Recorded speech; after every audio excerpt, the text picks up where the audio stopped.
ce week-end. Et puis la série sur l'hygiène nous conduit dans deux gares routières, Petersen et Caroy, sur ces lieux très fréquentés, un décor qui heurte l'odorat et le regard. Pas d'immondices, déchets de toutes sortes s'éposent dans ces espaces qui donnent le vertige. Et puis nous parlerons des manques sur les étals en cette période de l'année, étonnant pour certains, et pourtant le produit est bien présent au marché syndicat de Pékin et à la rue Saint-Denis. Leur provenance, la Guinée, le Mali ou la Casamance. Le reportage du jour s'intéresse à ces différentes variétés qui débarquent sur le marché. Bis Jokin, le terme peut faire penser à un concours de beauté. Détrompez-vous, c'est plutôt une chasse traditionnelle. Ce rituel en pays sévère permet aux saltigués de formuler des prières pour conjurer le mauvais sort et faire des prédictions sur le prochain hivernage. Décryptage dans la rubrique au cœur de nos cultures. Bienvenue à tous. Le président Macky Sall a reçu ce mardi les membres de la Commission nationale de la concertation sur le croissant lunaire, la CONACOC, qui œuvre pour l'harmonisation de la célébration des fêtes religieuses sous la conduite de Mourchid Ahmed Iyane-Thiam. La Commission encourage le programme de modernisation des cités religieuses. Le chef de l'État interpelle aussi ses imams pour la sensibilisation des fidèles face à l'endoctrinement. Aboubakri Kane. L'objectif premier de la CONACOC est de mettre définitivement un terme à la célébration des fêtes religieuses dans la division. Cette audience est l'occasion pour ses membres de revenir sur les principales missions de la structure fédérale. Un privilège qui constitue une première pour les membres de la commission créée en 1996. Ce n'est pas faute d'avoir essayé, mais vos prédécesseurs n'avaient pas eu la chance de pouvoir accorder une telle audience. L'autre preuve est que, Excellence, vous êtes le premier chef d'État du Sénégal, voire d'Afrique, à avoir initié et financé un très important programme de modernisation des cités religieuses, toutes confessions confondues. À cet égard, des chantiers foisonnent partout sur le territoire national. Soyez-en vivement remerciés. Que Dieu soit toujours à vos côtés et en toutes circonstances. La modernisation des cités religieuses, l'amélioration des conditions de vie des compatriotes du monde rural et des zones frontalières à travers le PUDC et le PUMA et la mise en œuvre du PSE trouvent l'adhésion de ces religieux. La divergence sur la détermination des fêtes religieuses affecte l'unité des musulmans, mais également le développement du pays. Et la démarche de la CONACOC trouve sa légitimité dans le soutien et l'appui de toutes les familles religieuses. Cette convergence autour de l'essentiel a pour effet l'unité des familles confrériques dans la pratique d'une action qui relève de la sunna du prophète Mohammed sallallahu alayhi wa sallam, les prières, à savoir donc les prières de Korité et de Tabaski, la commémoration de la naissance du prophète sallallahu alayhi wa sallam, le Magal de Touba, etc. Aussi au plan économique, cela permet de réduire l'important manque à gagner dans ce domaine, car la célébration d'une fête dans la division causait une perte de plus de 7 milliards de francs à notre économie, somme qui pourrait être investie dans les secteurs aussi stratégiques que la santé, l'éducation, entre autres. Le président Macky Sall de saluer ensuite le travail important de la Commission pour l'harmonisation de la célébration des fêtes religieuses. Aussi le chef de l'État d'inviter ses imams à sensibiliser davantage les disciples sur les dérives identitaires, doctrinaires et propagandistes qui donnent une mauvaise image de l'islam. Un hommage appuyé a été rendu à Mourchid Iyane-Thiam en reconnaissance de ses actions au service exclusif de ses compatriotes et de l'islam. Des prières ont par la suite été formulées pour les victimes de l'incendie du Dakar, prières pour un Sénégal de paix, de concorde et de dialogue, un Sénégal pour tous et par tous. À compter de ce mardi, le Sénégal observe un deuil national de 3 jours à la mémoire des victimes de l'incendie du Dakar. Une décision prise par le président Macky Sall en visite vendredi dernier à Médina Gounass. Au nom de la cohésion nationale, l'entrée en vigueur de cette décision marque aussi la volonté du chef de l'État de permettre à la communauté chrétienne de fêter Pâques ce week-end à Aboubakri Kane. J'ai décidé de décréter 3 jours de deuil national où les drapeaux seront en berne. Un deuil national à la mémoire des victimes du Dakar. La décision est entrée en vigueur à compter de ce mardi. La célébration de la fête des Pâques justifie la mesure. La communauté chrétienne célébrait ce week-end la résurrection du Christ. Pendant ces 3 jours, les drapeaux seront en berne. Un geste qui consiste à la montée des couleurs, puis à leur descente pour marquer le deuil qui frappe la nation. À la présidence de la République, comme dans plusieurs institutions, les drapeaux sont en berne. L'exception sénégalaise voulant que les fêtes de Tabaski, Korité ou Pâques se fêtent dans la plus grande cohésion, une cohabitation religieuse historique. Léopold Sédar Senghor, fidèle chrétien, a dirigé le Sénégal majoritairement musulman pendant 2 décennies avec l'appui constant et sans faille des chefs religieux musulmans. La cohésion nationale est une réalité et les différentes communautés vivent en parfaite symbiose. À compter de ce mardi, et ce jusqu'au jeudi, les drapeaux vont rester en berne. Les choses mondaines vont ainsi céder la place au recueillement, symbole d'un État-nation qui salue la mémoire des fidèles emportés par les flammes d'un incendie survenu lors de la retraite spirituelle du Dakar.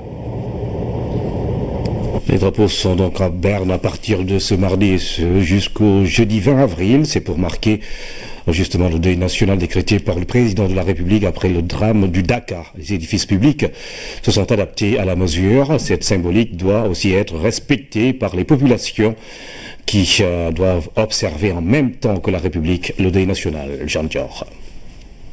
Le dernier bilan relaté dans la presse de ce jour fait état de 30 morts, une 60aine de blessés, en plus du traumatisme que cet incendie a causé.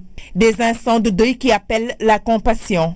C'est d'abord la compassion que nous avons tous devant ce drame qui a touché des citoyens sénégalais à qui l'État doit protection. Je pense qu'en dernier lieu, vraiment, c'est l'introspection. Maintenant, d'une façon matérielle, comment on matérialise, tous les drapeaux sont en berne, c'est-à-dire même la République s'incline. Les drapeaux sont à mi-hauteur dans les institutions et ambassades. Les établissements scolaires aussi portent le deuil. Les élèves ont levé les couleurs jusqu'au milieu pour leur montrer qu'à chaque fois que vous voyez ici le drapeau au milieu, c'est que le drapeau est en berne et c'est parce qu'il y a quelque chose de grave qui s'est passé. Dans ces circonstances, la manière d'observer le deuil national est aussi essentielle. Des mesures sont à prendre pour amener les populations à faire le deuil. Pour les mesures à prendre, les autorités administratives feront tout pour ne pas autoriser des réjouissances, des manifestations brillantes ou bien d'autres de cette nature, pour montrer effectivement que nous compatissons à la douleur de nos concitoyens. Je pense que les autorités administratives dans les circonscriptions administratives prendront les dispositions pour ne pas autoriser de pareilles manifestations. Les rassemblements tels que les meetings, les activités folkloriques ou cérémonies familiales en grande pompe sont à éviter. Cependant, reste à savoir si toutes les populations sont au même niveau d'information. Ce mois d'avril a été brûlant dans sa première quinzaine. Plusieurs foyers d'incendie ont été notés dans le pays, dont celui du Dakar de Medina Gounass. Son lourd bilan justifie 3 jours de deuil national suite d'un événement tragique. La symbolique est rattachée à l'expression d'une douleur partagée à l'échelle d'un pays. C'est aussi un moment d'introspection et de questionnement sur certains de nos actes pouvant conduire au désastre. Le Dakar se prolonge par le deuil national. C'est une chronique signée Oumar Diawa. Ce n'est pas la première fois que le feu se déclare au Dakar, mais cette fois-ci, tous les seuils ont été dépassés. Si le feu a été rapide dans son extension du fait de conditions particulières, la maîtrise et la réponse ont été lentes. Diam Wawi Diengol dit le vieil adage poulard, l'eau supérieure au feu. Cette ressource n'était pas disponible en quantité dans un environnement inflammable à risque. Ailleurs qu'à Medina Gounass, d'autres foyers se sont signalés à Kaolaka, Dakar et au ranch de Doli où des hectares de biomasse ont été ravagés. faisant planer l'insécurité alimentaire sur le bétail. Mais la violence de l'incendie de Gounass a fait oublier les autres. Venus exprimer leur solidarité et leur compassion aux fidèles, les autorités de la République ont promis la modernisation des lieux et leur sécurisation. C'est de là-bas que le président de la République a décrété 3 jours de deuil national. À certains moments douloureux de leur histoire, les nations prennent ces décisions marquantes que dictent le cœur, la raison et la foi. La dernière fois qu'un deuil national a été observé au Sénégal remonte à la tragique bousculade de Mouna lors du pèlerinage à la Mecque de 2015. Avant, c'était le naufrage du Yola, un peu plus loin, la disparition de Senghor, puis on se perd dans les replis d'un passé enveloppé progressivement du manteau de l'oubli. La symbolique d'une telle décision est à rechercher dans l'expression d'une douleur largement partagée. Au-delà des victimes et de leurs proches directement affectés, c'est le moment pour tous de vivre dans le souvenir des disparus, d'envisager la perpétuation de leurs legs, de prier, de méditer sur les événements et de jeter un regard introspectif. Plus que les drapeaux en berne, les minutes de silence bruyantes et abrégées, l'arrêt de toute forme de festivité et de manifestation publique, c'est la juste perception du symbolisme qui a du sens. 3 jours à l'échelle d'une nation, mais combien de temps de tourments pour les familles pour faire le deuil.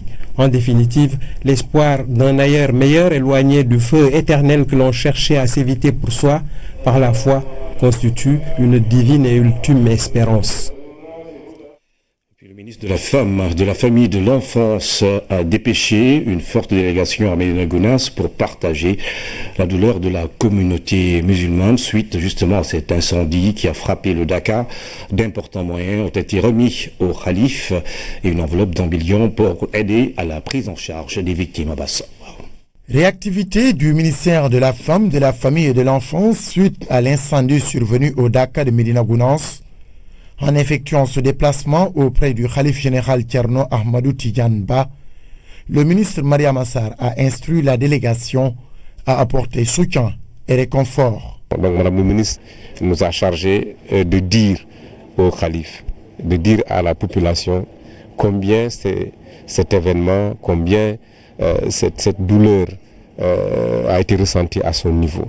C'est pourquoi elle a posé un acte pour venir en appui au Khalif, pour venir en appui aux sinistrés, pour vraiment témoigner sa solidarité qui n'a pas de limite à cette circonstance. Il a mesuré à sa juste valeur la portée de cet appui, qui était vraiment une nécessité de l'heure, vu l'immensité et la diversité des victimes qui ont été touchées, mais surtout l'ampleur des dégâts économiques. Et c'est un don composé de denrées de première nécessité qui a été mis à la disposition du Khalif général, qui n'a pas manqué de saluer ce geste en de pareilles circonstances. Au centre de santé où sont internés certains rescapés, un appui financier a été remis pour les frais médicaux. Autre lieu, même geste apprécié à sa juste valeur. Ça se passe très bien.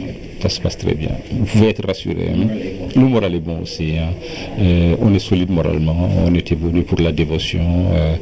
Ceci nous est tombé dessus. C'est dans ce cadre-là qu'on l'intègre et qu'on l'accepte. Hein. Voilà. Le moral est bon aussi. Hein.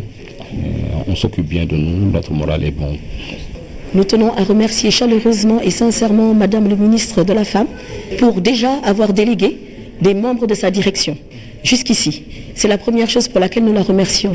La deuxième chose pour laquelle nous la remercions, c'est cette enveloppe que je tiens en main d'un montant de 1 million qu'elle a en fait donc chargé de nous remettre pour prendre en charge toutes ces victimes de cet incendie du 12 avril 2017. Avant de prendre congé de ses hôtes, la délégation a eu droit à des prières pour le repos éternel des disparus et pour un Sénégal de paix et de stabilité. Une délégation conduite par Michel Sapin a visité la Maison du Terre. Le ministre de l'économie et des finances de la France était venu s'enquérir de l'état d'avancement du train express régional. Il s'agit pour la France de maximiser sa contribution afin d'honorer le rendez-vous de 2019. Lamine Touré.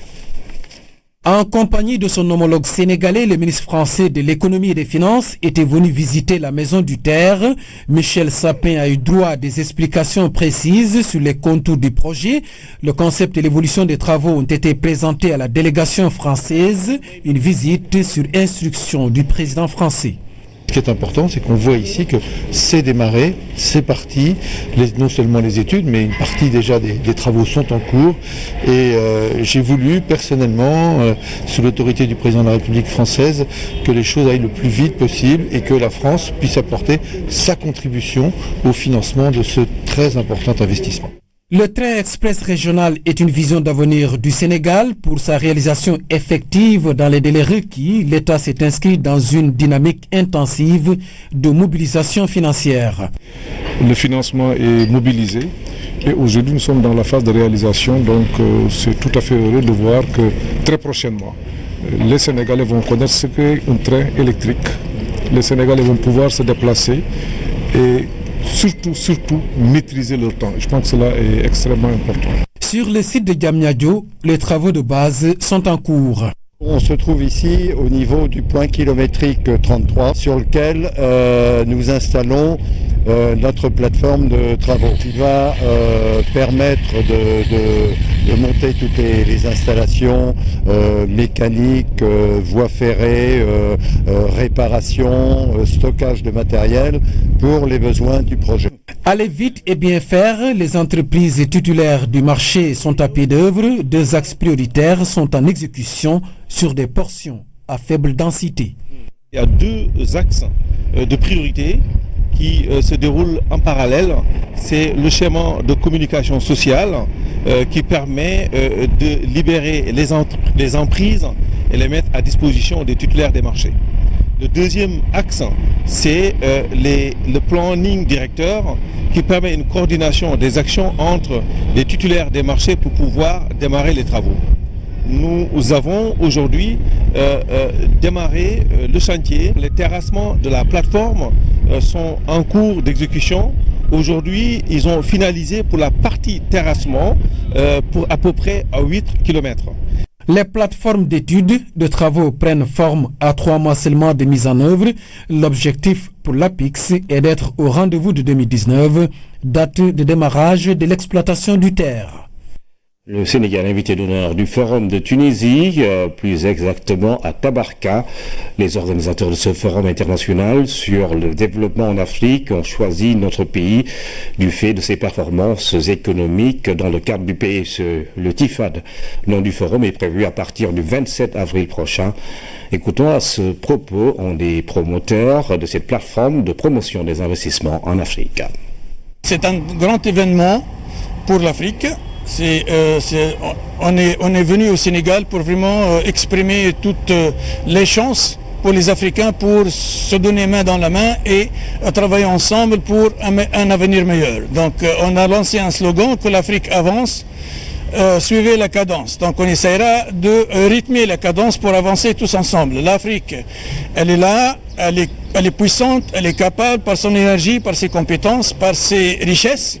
Donc il faut trouver le moyen, l'encadrement pour les faire développer et faire vraiment motiver les Africains pour qu'ils avancent ensemble. Donc on est là pour toucher toutes les institutions africaines et c'était la 2e édition l'année dernière. À chaque année, on prend un pays africain pour que ce soit un pays d'honneur. Cette année, le pays à l'honneur, c'est le Sénégal. Donc le Sénégal, il est appelé pour qu'il vienne en force. Et présenter toutes les possibilités d'investissement au Sénégal. Notamment, vous avez un projet qui attire toutes les attentions du monde, suivi par le président de la République, qu'on remercie de ce plateau. C'est le PSE, le plan du Sénégal émergent. Donc on a été conseillé aussi, on a touché son Excellence Madame l'ambassadeur en Tunisie. Et donc on se prépare pour un événement, grand événement pour les Africains qui est appelé TIFAD. TIFAD, c'est Tabarka International Forum on African Development. On a inspiré ça des Japonais, donc, et on se sentait capable de faire comme eux et voire mieux.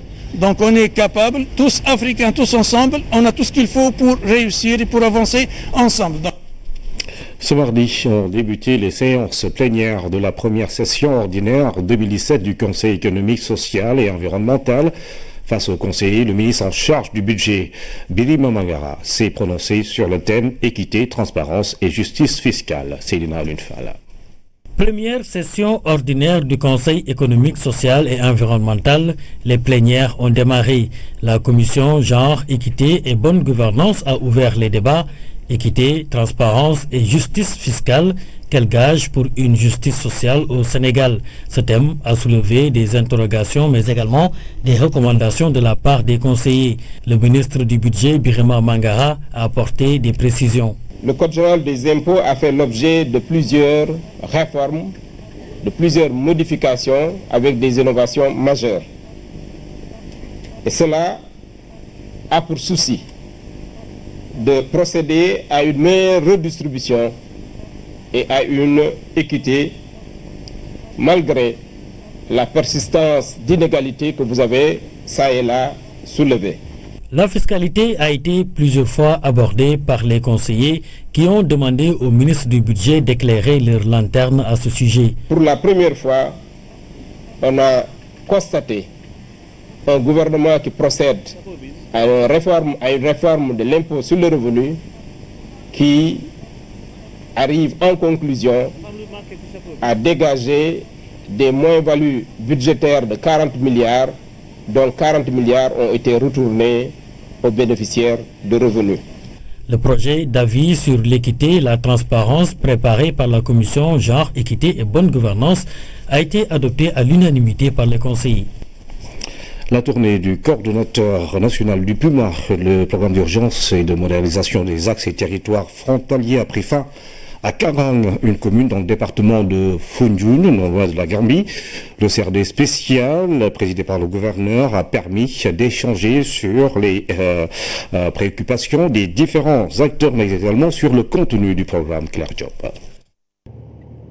La commune de Karang, dans le département de Foundiougne, région de Fatick, a accueilli avec beaucoup d'enthousiasme la délégation du comité de pilotage du PUMA. La zone frontière à la Gambie fait face à beaucoup de difficultés. Des schémas frontaliers ont été proposés et sur cette base, une matrice d'action prioritaire a été dégagée. Aujourd'hui, il était question de descendre sur le terrain pour rencontrer les acteurs et le PUMA est attendu sur plusieurs questions. Nous sommes dans une commune frontalière qui manque pratiquement de tout. L'éclairage public qui pose un problème vraiment très particulier ici. Du manque d'eau. Si je vous dis aujourd'hui qu'il y a des populations de Karang qui s'approvisionnent en eau à partir de la Gambie.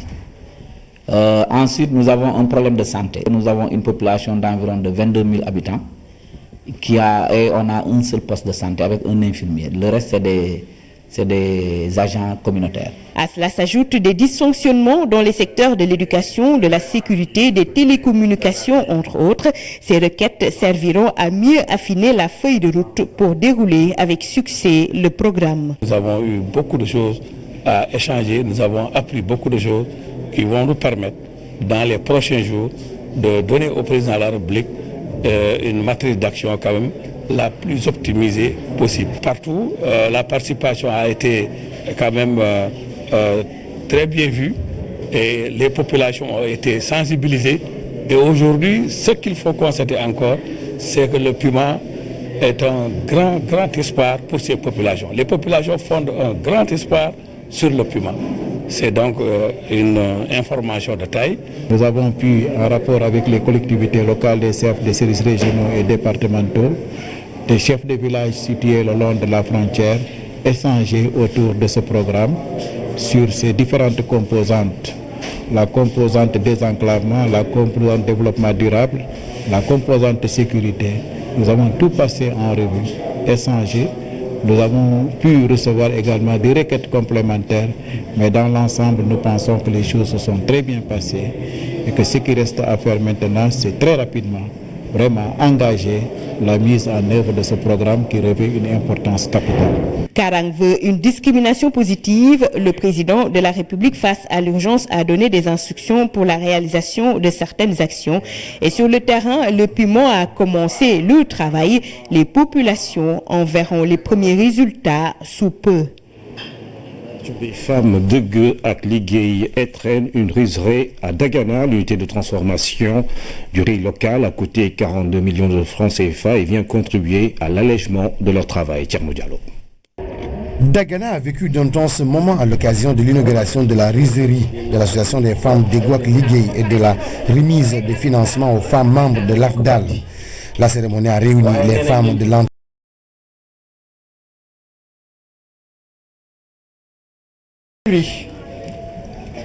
dont nous procéderons à l'inauguration est d'un coût global de 42 700 000 francs CFA.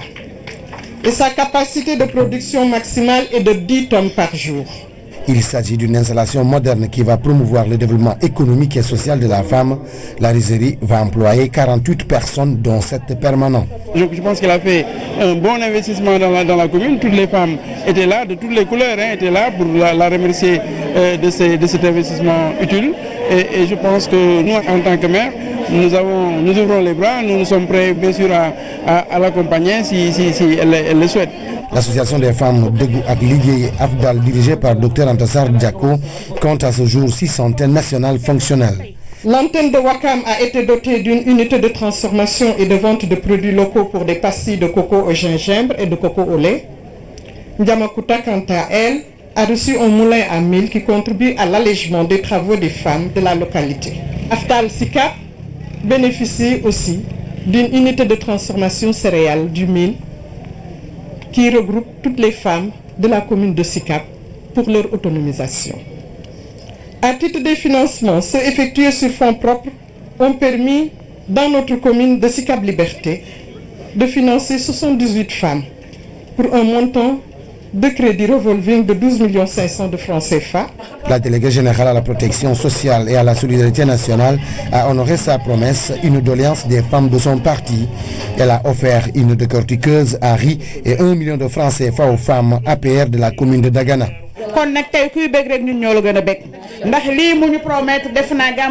Nous sommes très contentes. Elle a tenu sa promesse. Antassar Diako nous avait promis une décortiqueuse et 1 million de francs CFA, ce qu'elle vient de faire. Nous lui sommes reconnaissantes et la soutenons. Grâce à la garantie apportée par la présidente de AFDAL, le docteur Antassar Diako, Cori Microfinance a octroyé un financement de 272 millions de francs CFA à 41 groupements de femmes de Ngaya, Mbilor, Dagana et Bokhol, tous membres de l'association AFDAL. Made in Sénégal, c'est le nom de la plateforme de commerce en ligne destinée à soutenir la commercialisation des produits des PME sénégalaises. Ce projet mis en place avec le soutien de l'OIF et le Centre du commerce international a été officiellement lancé par le ministre en charge du commerce. Le reportage d'Alsan Guedjo. La croissance exponentielle de l'Internet et son accessibilité progressive à une large frange de la population sénégalaise constitue une donnée majeure dans le développement rapide de l'investissement enregistré dans le secteur du commerce en ligne. Aujourd'hui, grâce à son dynamisme, le e-commerce a donné une nouvelle dimension au secteur de la distribution au Sénégal. Les sites de vente en ligne poussent comme des champignons en dépit des lenteurs notées dans la mise en place d'un système de paiement fiable. C'est dans ce contexte que le ministre du Commerce en charge de la promotion des produits locaux et des PME par l'entremise de la CEPEX vient de mettre sur orbite une plateforme dénommée Made in Sénégal. Ce projet stratégique qui cible dans sa phase initiale une vingtaine de PME relevant de l'agroalimentaire, de l'artisanat et des services bénéficie de soutien de l'organisation de la francophonie OIF et du Centre du commerce international, convaincu de son importance pour booster l'économie. Cette plateforme Made in Sénégal est très importante. Tout d'abord, elle permet à nos petites et moyennes entreprises d'être connectées aux marchés mondiaux, d'amplifier donc le niveau de leurs échanges avec leurs clients. Pour le Sénégal, c'est très important puisque vous savez que près de 70% de nos échanges extérieurs, nous le faisons avec l'Afrique.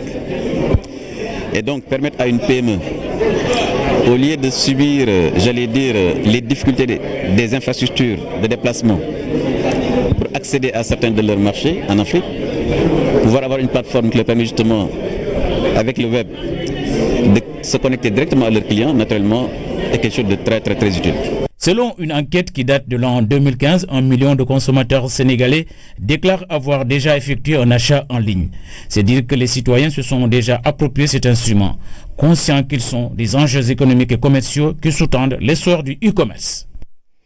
La Commission nationale du dialogue des territoires travaille à l'élaboration d'un cadre juridique et institutionnel propice à la mise en œuvre de l'intercommunalité. Elle propose un projet de loi d'orientation après une étude qui a révélé des faiblesses dans les politiques définies depuis l'indépendance. La CNDT en a fait l'annonce à l'ouverture ce matin de sa session ordinaire. Louis Atouma.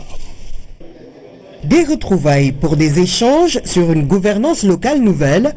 La Commission nationale du dialogue des territoires œuvre pour l'instauration de l'intercommunalité. Maintenant, il y a 500 et quelques communes au Sénégal. Il y a 45 départements au Sénégal. C'est maintenant des cultures locales. Il faut qu'on sache de quoi on parle. Il y a plus de régions comme culture territoriale. Donc on a dit qu'il faut qu'on ait un texte qui donne une orientation très claire sur ce qu'on va faire ensemble. Par rapport à la coopération communale, intercommunale et par rapport au département également, tout ça, ça fait l'intercommunalité, c'est un texte de base, un texte de référence. Partir avec tout le monde, les acteurs locaux d'abord, les experts avertis sur les hommes de terrain, bref, toute l'administration sénégalaise est impliquée. Pour une intercommunalité efficace, un cadre juridique et institutionnel doit être créé. Un projet de loi d'orientation est proposé par la CNDT, un texte de loi avec des nouveautés. Cette intercommunalité devra être articulée autour des objectifs de développement durable, les ODD, mais aussi et surtout des objectifs du plan Sénégal émergent qui constitue le cadre de référence de l'ensemble des politiques publiques. Nous proposons la mise en place de ce que nous suggérons comme étant un établissement public territorial, justement à fiscalité propre. Le projet de loi d'orientation de l'intercommunalité sera au cœur d'un atelier prévu les 30 et 31 mai prochains. La CNDT va partager les résultats de ses travaux avec tous les acteurs de la gouvernance locale. 3000 nouveaux agents de la sécurité de proximité entament leur formation. Ces ASP qui se sont engagés pour une durée de 2 ans devraient, après cet exercice, avoir des aptitudes civiles et militaires nécessaires à leur travail. Paboune Tchaoua.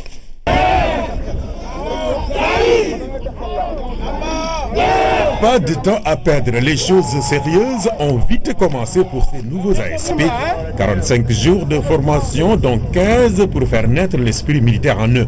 Au total, ils sont 3000 qui seront formés dans les 7 pôles répartis à travers le pays. Le pôle de Dakar, qui regroupe les 4 départements de la région de Dakar. Le pôle de Thiès, qui regroupe la région de Thiès et ses départements. Le pôle de Ziguinchor, qui regroupe les régions de Ziguinchor, de Kolda et de Sédhiou. Le pôle de Tambacounda, qui regroupe la région de Tambacounda et la région de Kédougou, plus le département de Vélingara. Le pôle de Kaolack, qui regroupe les régions de Kaolack et de Kaffrine. Le pôle de Fatick, qui regroupe les régions de Fatick et de Diourbel. Et enfin, le pôle de Saint-Louis, qui regroupe les régions de Saint-Louis, de Louga et de Matam. Depuis sa création, l'Agence d'assistance à la sécurité de proximité a fait ses preuves dans tous les secteurs de la sécurité publique. Les nouvelles recrues seront intégrées dans le nouveau concept appelé Quartier Sûr. Le Quartier Sûr constitue une plateforme d'action sécuritaire autour de M. le Préfet et les délégués de quartier afin de discuter de la sécurité au niveau des quartiers, ce qu'on a appelé la table sécuritaire de quartier avant de mettre en œuvre l'action. Au-delà de cela, dans les quartiers qui seront primés, on mettra à disposition une équipe qui permettra de veiller à la sécurité des personnes et des biens. Nous avons pu relever dans la pratique et au quotidien le rôle extrêmement important que ces vaillants agents jouent aussi bien dans le domaine de la sécurité que dans les autres aspects du fonctionnement de l'administration. Sur les visages des nouveaux se reflète l'enthousiasme, la détermination et le désir ardent de servir son pays. La motivation est surtout vouloir servir mon pays. Parce que j'ai toujours eu l'idée qu'une fois je dois servir mon pays. Parce qu'un bon citoyen doit vraiment servir son pays. Dans un mois et demi, le nouveau contingent des ASP sera prêt pour le service.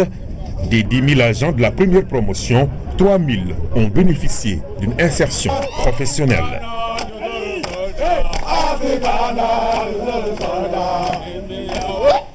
À présent, suite de la série sur la gestion de l'hygiène dans les espaces publics. Ce soir, coup de projecteur sur ces lieux de transport qui se distinguent par leur manque d'hygiène. Odeur nauséabonde, ordures, absence de toilettes ou de poubelles. Il y a tout sauf de la salubrité. À la gare Petersen, les acteurs et usagers partagent ce constat fait par nos reporters qui se sont également rendus à la gare ferroviaire de Tiaroy. Jeanne Dior. Eau stagnante, ordures de tout genre, bancs impraticables du fait de la saleté, aux poteaux insalubres, nous sommes à la gare routière de Petersen. Des centaines, voire un millier de personnes fréquentent les lieux au quotidien. Mais le décor de la gare n'est pas apprécié par les usagers. Il y a une popularité qui est là, vraiment. Il devait y avoir des poubelles, des nettoyeurs qui prennent en charge cela. Chaque soir, on nous dit qu'il y a un véhicule qui vient ici prendre les ordures, mais moi je n'ai jamais rencontré ici un véhicule qui prend les ordures. Ce manque d'hygiène à Petersen est une réalité. Certains ont même perdu l'espoir de revoir la gare dans un état salubre. La gare doit être propre, mais elle devient sale de jour en jour. Ce qui est bizarre est que je vois des agents nettoyer de temps en temps, mais rien n'a changé. J'avoue que les chauffeurs et les vendeurs jettent les ordures partout. La gare de Petersen est d'une insalubrité inquiétante. J'hésite même à manger à cause de la saleté. Les véhicules qui sortent d'ici donnent 100 francs pour le nettoiement et l'entretien des lieux. Mais c'est étonnant de voir que Petersen n'est jamais propre. Parfois, nous nous cotisons pour évacuer notre poubelle. C'est pas normal. Certains posent un problème de gestion de l'hygiène, d'autres dénoncent le comportement des usagers. Les passagers des bus et cars se sentent aussi concernés. Ils déplorent le visage de ce lieu du transport urbain. Ça manque encore beaucoup d'hygiène. Il y a de l'insalubrité.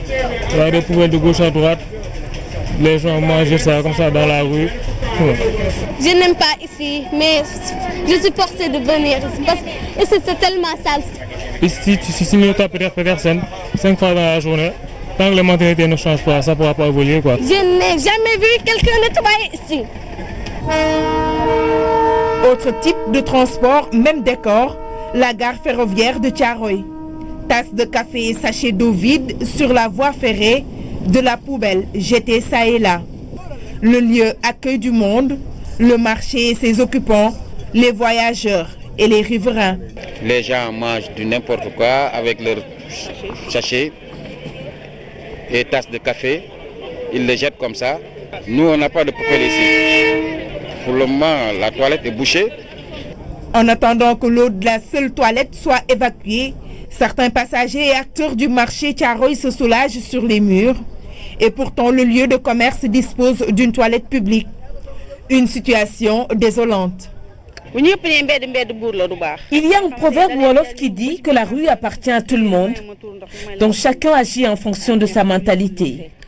Tu vois, même des passagers du train jettent le reste de leur petit déjeuner.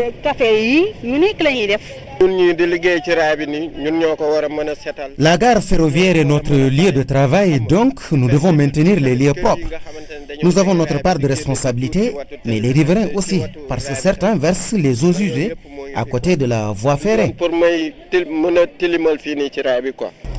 En plus d'être des lieux de transport, les gares routières et ferroviaires sont des milieux de développement économique où transporteurs, garagistes et marchands tirent profit.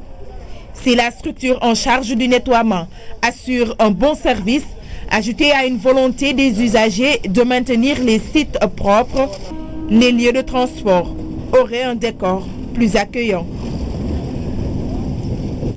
Marché syndicat ou rue Saint-Dignéry, deux endroits où l'on retrouve des mangues en cette période de l'année anecdotique.